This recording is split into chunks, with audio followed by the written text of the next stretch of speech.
Now, welcome back. It's 1 week since we met. We met on today is when? Today is 11. We met on 4th last week, and we covered a topic known as. Can somebody remind me the topic that we covered? Somebody remind me the topic that we covered. Lobbying. Government and lobbying. Yeah, we covered a topic on lobbying, and then there is a lot that we've said about lobbying. Now today, before I start today's class, I'll be notified that next week, most probably, we are going to have our cut 2. I've not yet decided whether we should have one or not. But before we get to that point, I'll communicate on time whether we will be having our cut 2 or whether we'll be having our usual class, because we are remaining only with one topic of which I can decide to combine it with this one so that it will be for your private study only. So I've not yet decided, but I'll decide to come before the next class. Now, another thing is that I was able to mark your assignments. That is assignment 2, and I'm very impressed by some of you. You are doing a good job. I was not able to find some malpractice or get some malpractice from you. That is stealing and copying and pasting. Because there is a class that I'm dealing with. I think that is their hobby. Copying and pasting, stealing someone's work and proclaiming it to be yours.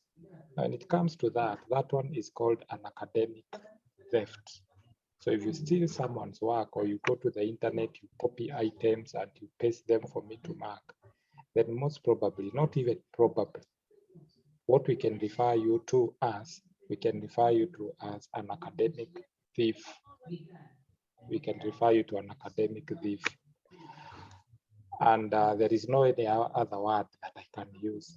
There is no jina ya kupembeleza. No, we don't have that name to pamper an academic thief or that particular thing. So it is always good that you do your work. It's always good that you do your work and make sure that the work that you're doing is authentic. It is coming from you.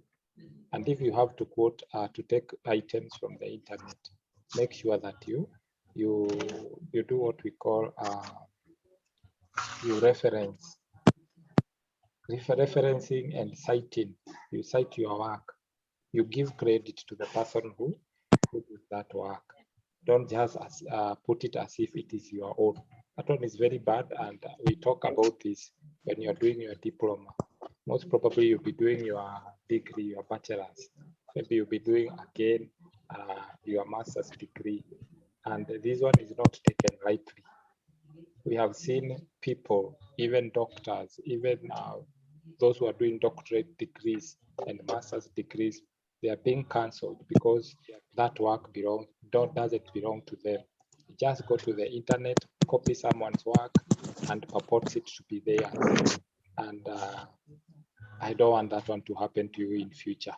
So whenever you're doing your work, make sure that it is coming from you. It is originally yours, because in future you might regret. And it might cost you big time. So be very careful when you copy items from the internet. Always remember to give credit to the owner by referencing the work or citing your work. We said that when you join my class, make sure that your microphone is off. Eboso Jeruha. Your microphone is on, and I'm going to kick you out. Your microphone is on, and I'm going to kick you out. So I don't.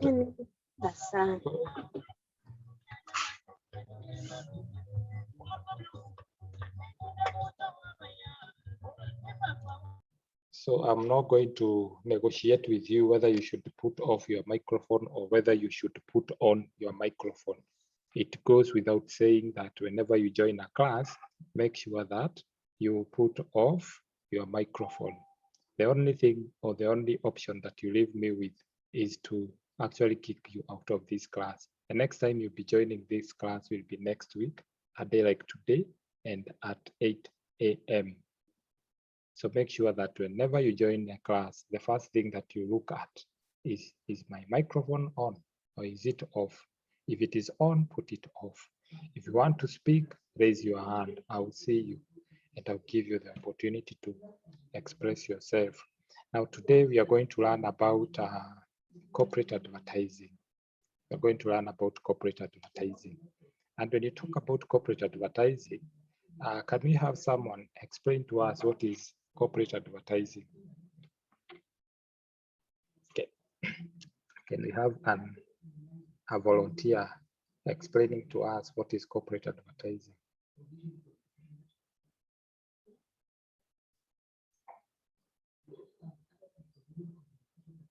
What is corporate advertising?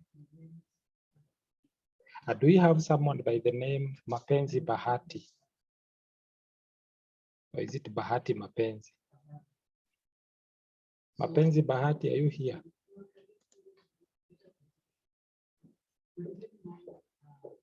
Mapenzi Bahati.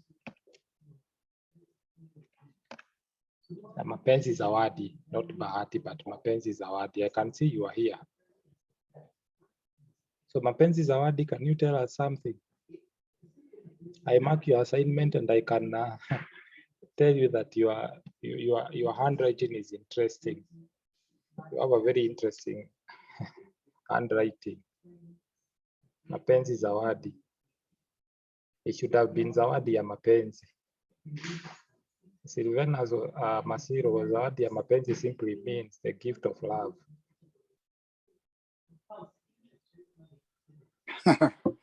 Yeah. So can we have someone tell us what corporate advertising is? Mapenzi This is a way. Okay, thank you, Silvanas. Go ahead. Okay, I should say that it is a corporate advertising in form of marketing communication that promotes or supports company brand or product or its employees. So just as simple as that. I like the way you put it. Today, very early in the morning, I was trying to remember the definition of advertising and the definition of marketing. And I came to realize that it was not so good. I could not recall properly because I thought the definition of marketing is the one for advertising. So I like your definition, especially when you talk about marketing. Can we have somebody else?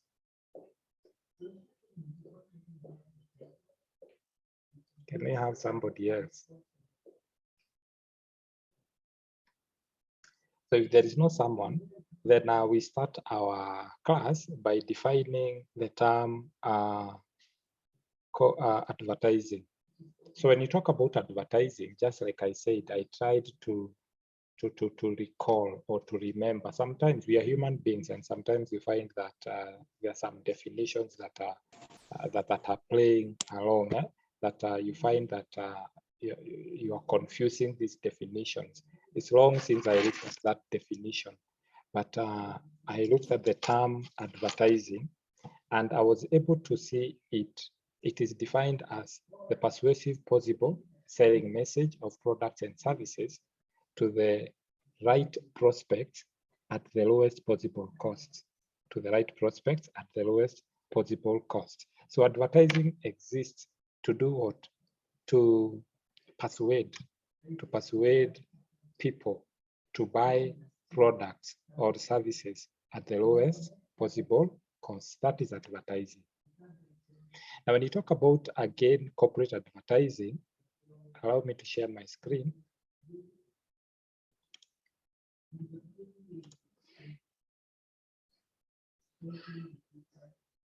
When you talk again about corporate advertising, therefore, we can define corporate advertising as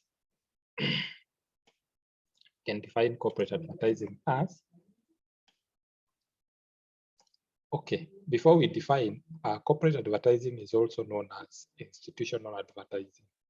So if you hear of institutional advertising, it is the same as corporate advertising. It is also known as institutional advertising. And this is advertising by a company or an organization that attempts to create an image. Remember the types of images that we talked about when we were starting this class: the current image, the wish image, the mirror image, and so on and so forth, the corporate image, and so on and so forth. Remember, we talked about that. So it's also known as institutional advertising, and is advertising by a company or an organization that attempts to create an image, that attempts to address an issue or communicate with specific audiences. So there is specific audiences, including a company's own employees, about matters of importance to the company. So unlike what we call consumer advertising, which promotes specific brands. You see, consumer advertising promotes specific brands, products or services. Corporate advertising helps an organization to operate more effectively in the context of its external environment. So when you talk about corporate advertising, then we have what we call the types of corporate advertising. And the types of corporate advertising simply is what we call image advertising. The organization would want to advertise its image. The event sponsorship, when an organization involves itself into what we call event sponsorship, advocacy advertising, and cause-related advertising. So when you talk about image advertising, we are talking about the general image adverts, the general image adverts, the positions or positioning of adverts, sponsorships, recruitment, financial support. All those refers to what we call image advertising. Then therefore, we start our class and we look at, we go through what we call our notes. We go through our notes. So I hope you can see my notes wherever you are.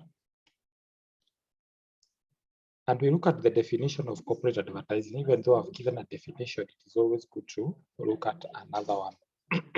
And we are told that this is when a company spends substantial sum of corporate communication.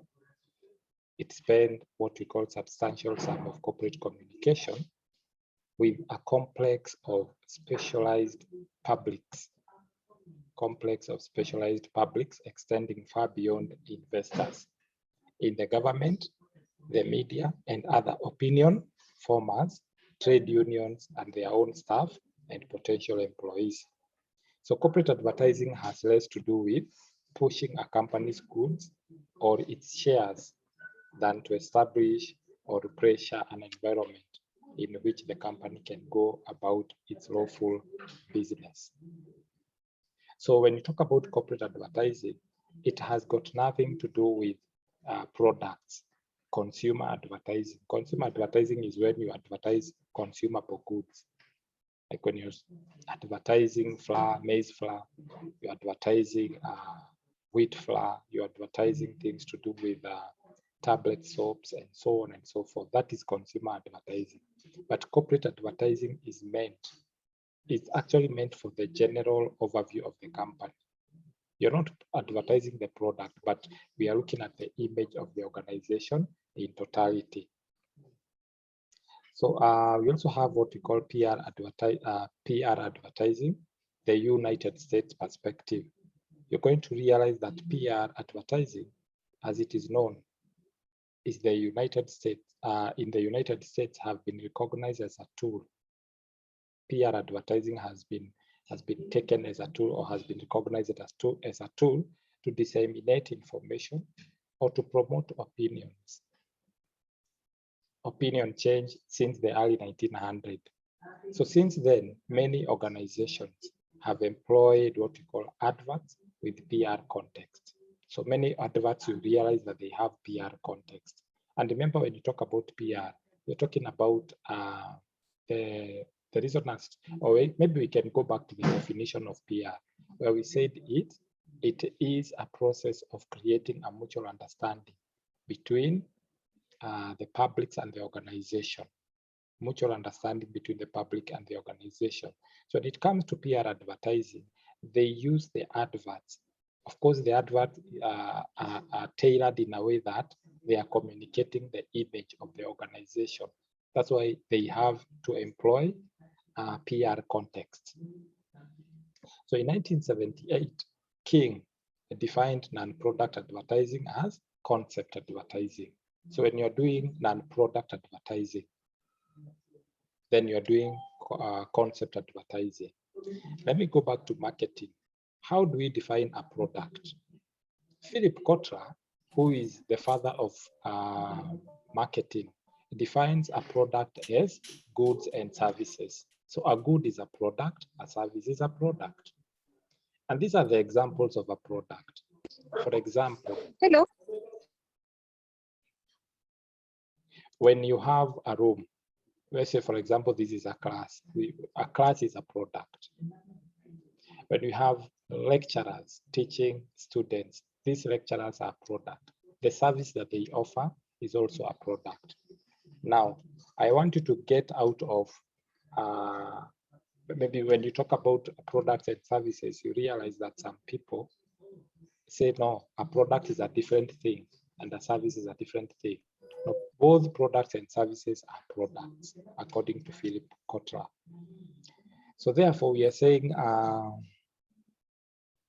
that King in 1978 defined non-product advertising as what we call concept advertising, general promotion adverts, goodwill advertising, image advertising, issues advertising, personality, and responsibility advertising. We can have personality and responsibility advertising. We can also have issues advertising. We can also have image advertising. We can also have goodwill advertising. And we can also have general promotion advertising. And also we can have concept advertising. And concept advertising entails what? Advertising the concept. When you do non-product advertising is what we call concept advertising. So let's look at cooperative advertising or corporate advertising. There is what we call cooperative advertising, and it's almost universally known as the positioning of the company. Positioning of the company. Maybe some of you don't know what positioning is. Positioning is simply like this. For example, we have what we call, we have so many businesses going on in the world. We have service rendering organizations, we have product rendering organizations, and they are different. They have competitors and so on and so forth. So positioning simply means putting your company in a way that it can be able to, it can be able to be seen, or it can be able to be recognized. It is easily recognized. It is easily given what is called, there is an advantage of your company over the others. We can easily recognize your company because of how you position yourself in the market and the kind of services and the products that you give to the organization. So cooperative advertising is almost universally known as the positioning of the company to build public awareness. To build public awareness or to defend the company or organization's activity. So organizations include government, trade, union, civil servants, trade association, or political parties. So then we are saying that institutions use corporate advertising to address issues of concern. So then we are talking about organization or institution using what? Using corporate advertising. To do what? To address an issue of concern. The issue of concern might be something to do with with might be something to do with the image of the organization. The issue of concern may be something to do with issues, issues management. The issue of concern may also be issues to do with financial advertising, something like that, or financial activity, or so and so on and so forth. So institutions use corporate advertising to address issues of public concern and to establish their own image in their public mind. So all institutions and organizations usually use corporate or PR advertising. They use PR advertising. So the main reason as to why we have corporate advertising is to ensure that people have got the image of what you are dealing with. For example, we have organizations that have positioned themselves in the market, that their work is to, maybe for example, to help the public. For example, when you talk about NGOs and governmental organizations, like when you talk about the United Nations, United Nations, its purpose is to ensure that they deal with some kind of disasters management. So the moment you mention United Nations, what comes into your mind as an individual? You see an organization that is a humanitarian organization that deals with issues to do with the public. If the public for example, the public they are going through a very tough time. For example, like right now, when you talk about Kenya, there is what we call the northeastern part of Kenya. That is Mandera, Marsabit, Moyale, and they are actually suffering from, or there is what we call the drought. They are stricken by what we call drought.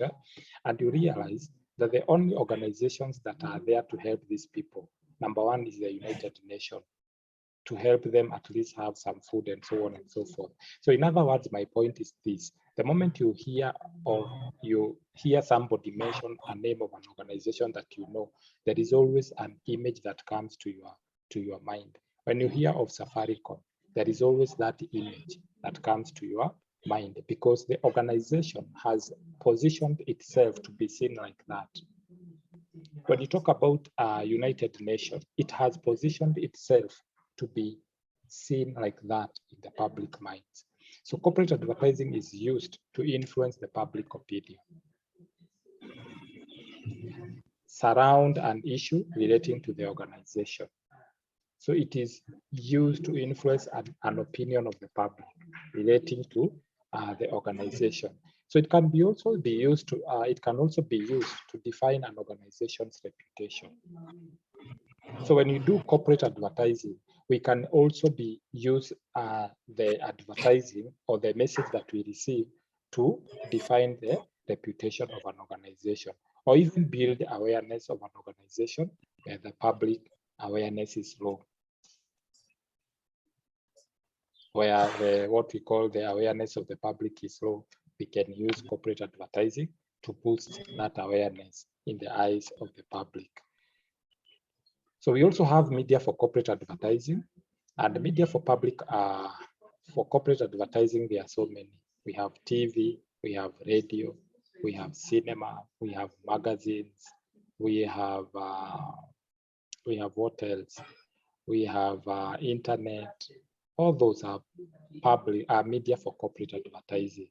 In other words, you can use the radio to advertise your organization. You can use the internet to advertise your organization. You can use TV to advertise your organization. You can use journals. You can use magazines. You can use periodicals. And when you talk about periodicals, these are publications that are made periodically. Like magazines, it's not published every day, like a daily newspaper. They are published maybe after a month, after 2 months, or after 6 months. Those ones fall under what we call periodicals. You also have radio, you have posters, you have the internet, and so on and so forth. So a recent research revealed that newspaper is still the most popular. So I don't know when the research was done, but it shows that it was the most popular. The most popular social media for your information is Facebook. Facebook is the most popular social media as we speak. But some people will go for Twitter, which is not the case. Some people will go for others like, but the most popular one is Facebook, Bing, and so on and so forth. So effective corporate campaigns. So one of the key functions of any corporate campaign is usually to build an awareness. Any campaign, any corporate campaign, any corporate campaign of an organization is to build an awareness to the organization. We have also said that where you realize that the corporate, the awareness is very low, you can still do corporate advertising. So a well-documented example of, I don't know what it means, but one thing that I know is that the key function of any corporate campaign is to build an awareness to the organization. And it tries, when you talk about corporate campaigns try to answer the following questions, or it tries to satisfy the following questions, or to answer the following questions. Like, for example, when the public don't know who you are.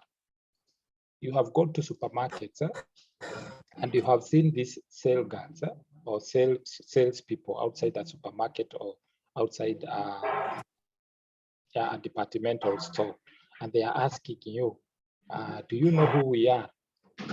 Have you ever heard about us? I don't know. You will hear people saying, I don't know your company. I don't know your company's product. I don't know what your company stands for. I don't know your customer. I don't know your company's record. I don't know your company's reputation. Something of the sort. You will hear people saying, I don't know. I know your company. What does it deal with? Beyond there, they don't know. There are so many people who are at the departmental store, or what you call them, the supermarkets and the chain stores. Wamekaa hapo nje. They are selling a product to you. They are insurance. They are selling policies to you, or products and services to you. They ask you, have you ever heard of our product? And then you say, no, it's the first time I'm hearing about them. So in other words, sometimes they do what we call research. And this communication, they communicate them to their managers so that they can at least try as much as possible, do an advertising, which is known as corporate advertising, and create an awareness in the public's mind, or to the public. Let's look at psychological perspective on corporate advertising. So what makes it work? What makes corporate advertising work? So the advertising industry has a strong link into psychological study. It has a very strong link into psychological studies as academic research.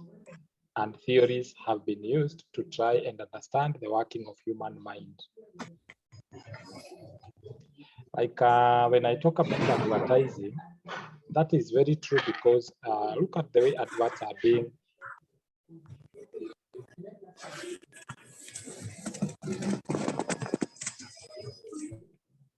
look at nowadays the way adverts are being created, or how they make these adverts. You will see an organization making an advert that has got lights.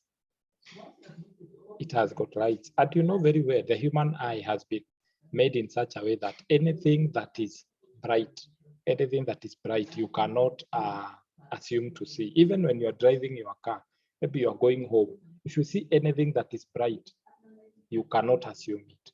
So again, they have realized, the advertisers, that anything that is moving, the eye has to see it. Even when you're seated at home and you see something moving in the house, you cannot fail to see it. You see it very fast.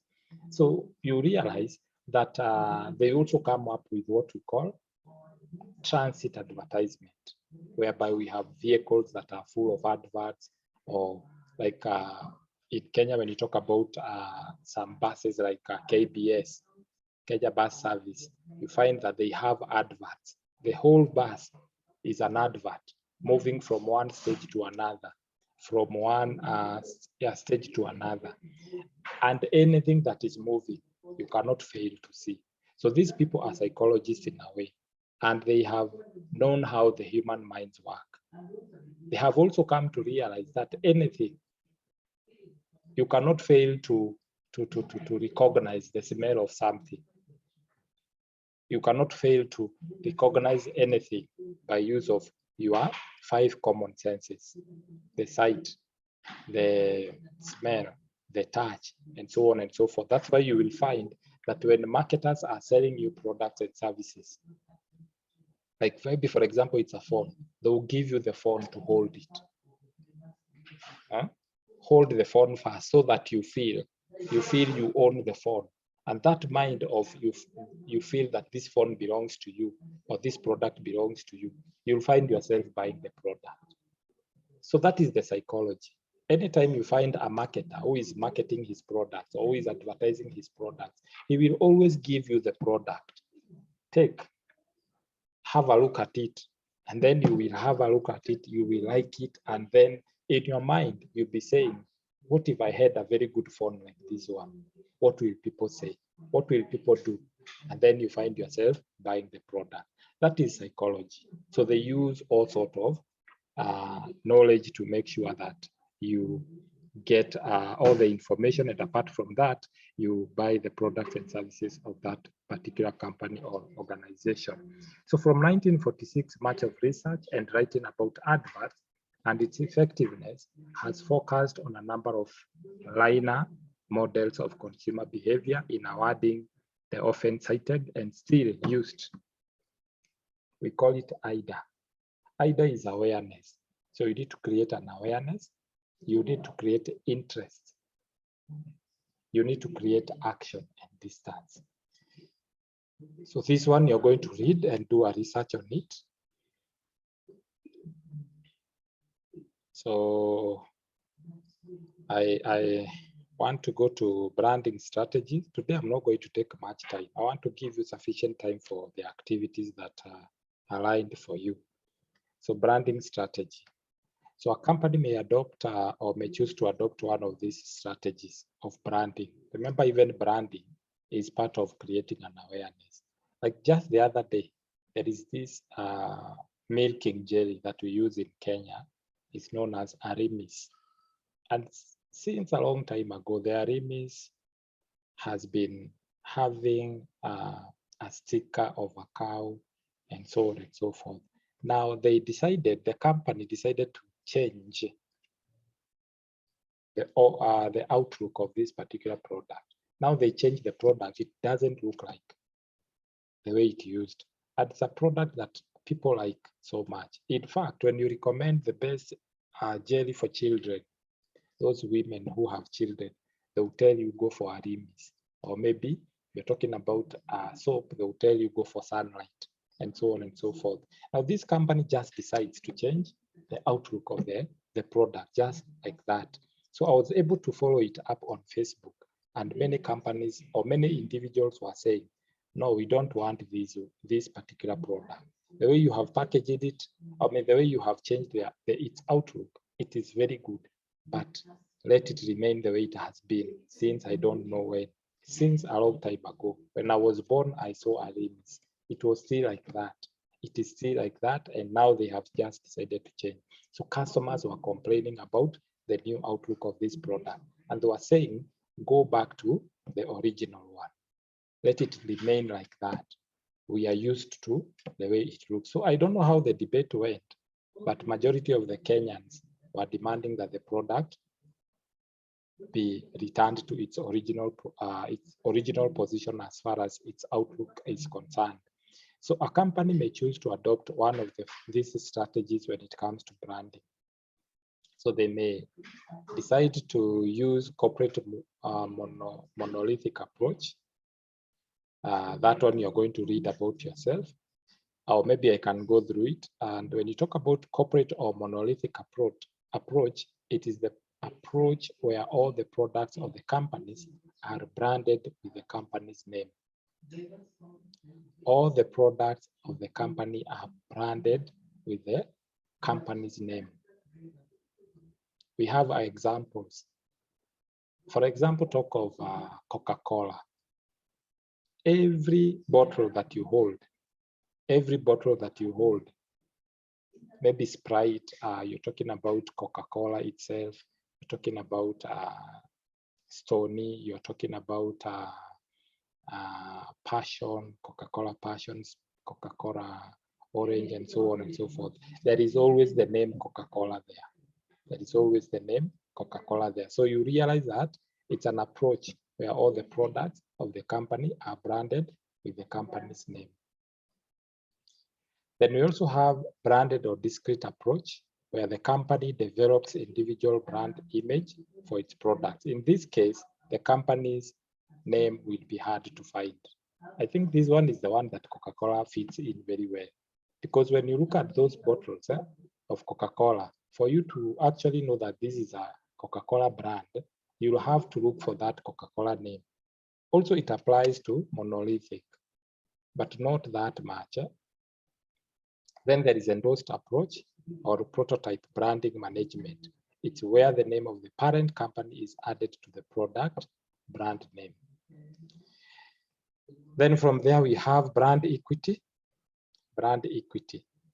And you're going to realize that strong brands are vested with an enduring power, which can contribute to the survival of the company, even if the product themselves fail.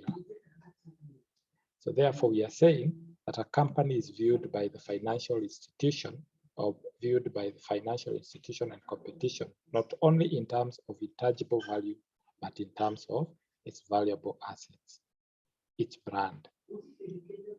So the future of corporate advertising, that one is an assignment, and also criticism of corporate advertising.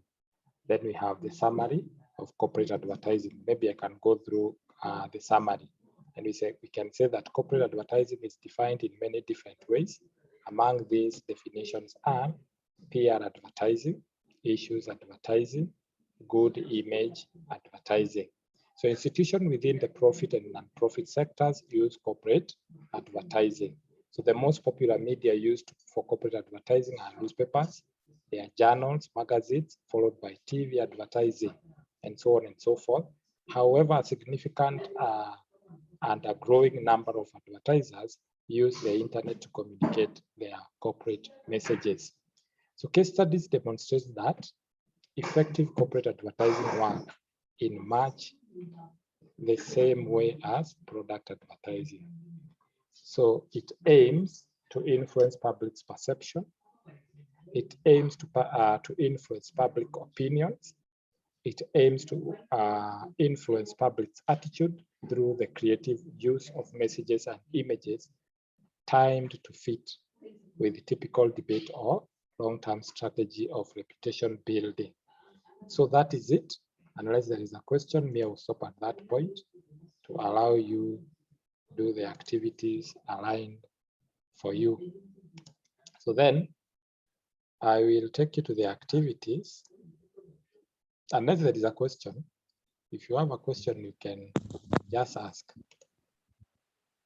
Yes, excuse me, sir. Yes. Okay, is it in order to say that the cooperative advertisement, the way the company or a firm can show public the assets and the liabilities and the capital they have to invest on so that they win the trust of the public? There is something that you need to know. It's known as financial advertising. Yeah, there is financial advertising. Financial advertising also is corporate advertising, because you realize that many organizations, again, they advertise their financial stability on the newspaper by maybe showing us the profit and loss account, the profit that they have made. All these things actually shows how stable the company is. And when they do financial advertising, they are trying to attract investors.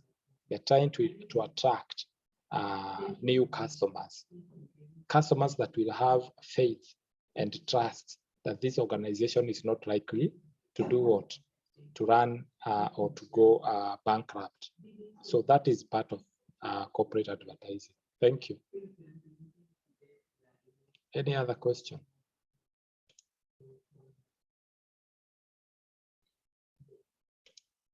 Do we have any question?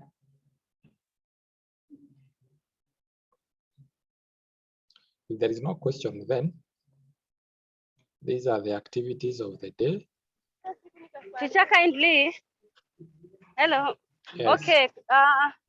Did we?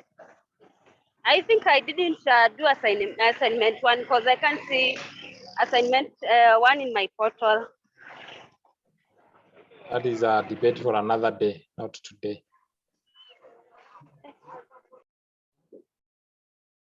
Any other question?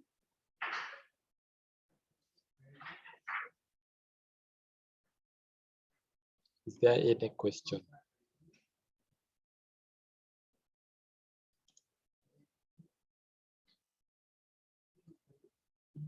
Silvanas, do you have any question?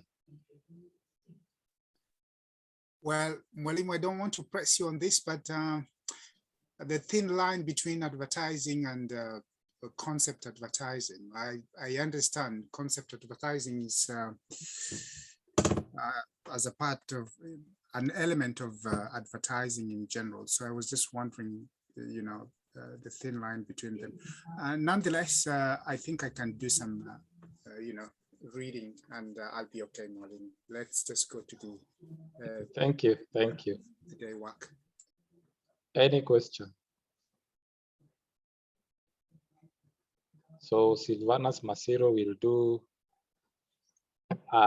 we'll go and learn about concept advertising, and he said concept advertising and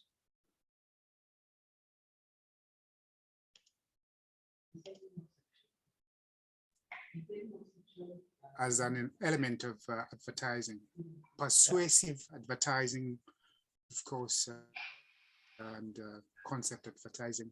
so you said you're going to do your own reading to demystify all those things. That is good. Now, just for my understanding, not to disapprove anyone or trying to challenge, but just for my broader understanding. okay.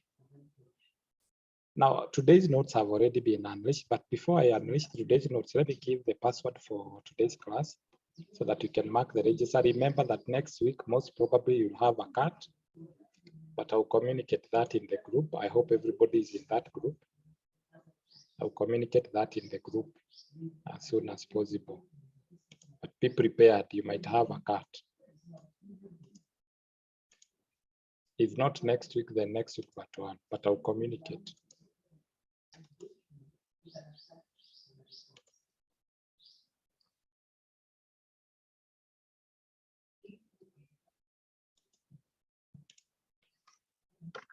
So I've already shared the password for attendance. The password is shared. Use that password to take your attendance. Apart from there, I've unleashed today's notes. You can download them.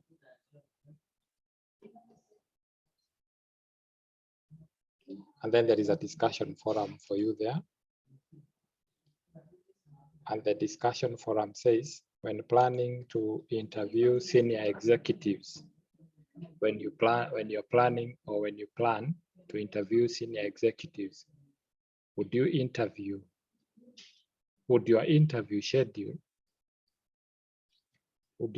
schedule, I think I need to restructure this question. When planning to interview senior executive, would your interview schedule be highly structured or somewhat structured or unstructured?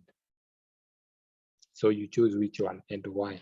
So you have to choose one and explain why.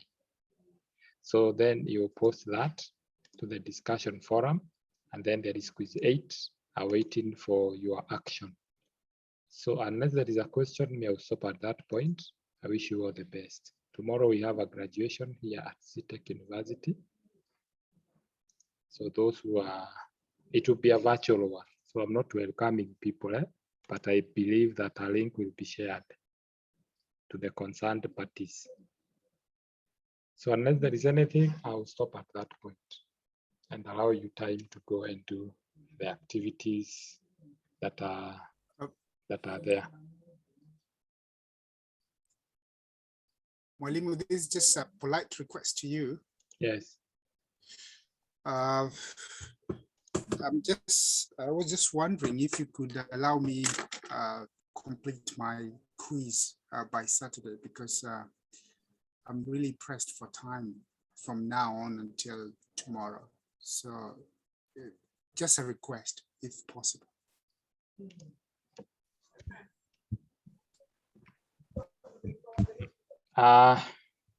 Talk to me. Talk to me in private. All right. Thank you.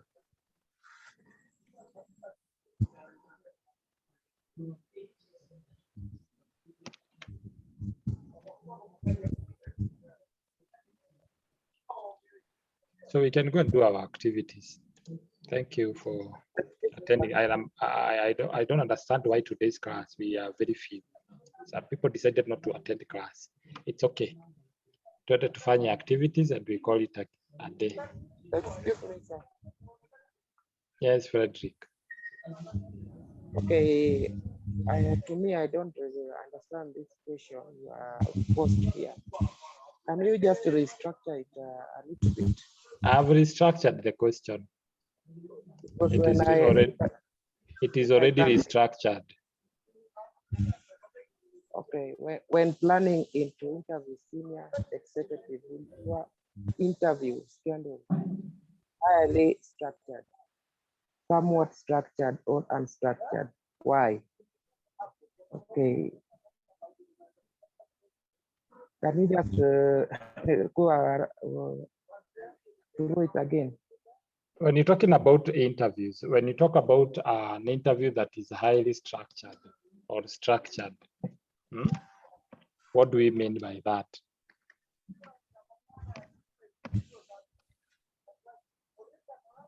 When you talk about a structured interview is a quantitative research method. So where the interviewer comes up with what we call a set of questions or prepared closed-ended questions. Closed-ended questions are those questions that you are asked.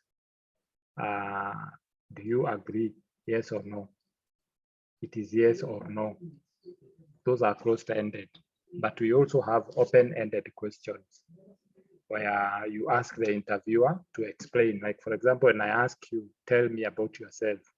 That's an open-ended question. You can tell me whatever comes into your mind. But when I ask you, are you experienced? Yes or no? Then you tell me no. That is a structured interview. Should it be highly structured? Structured or unstructured? That is it. I hope I've answered your question.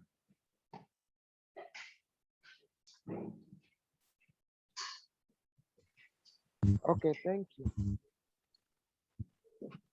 Sawa, sawa.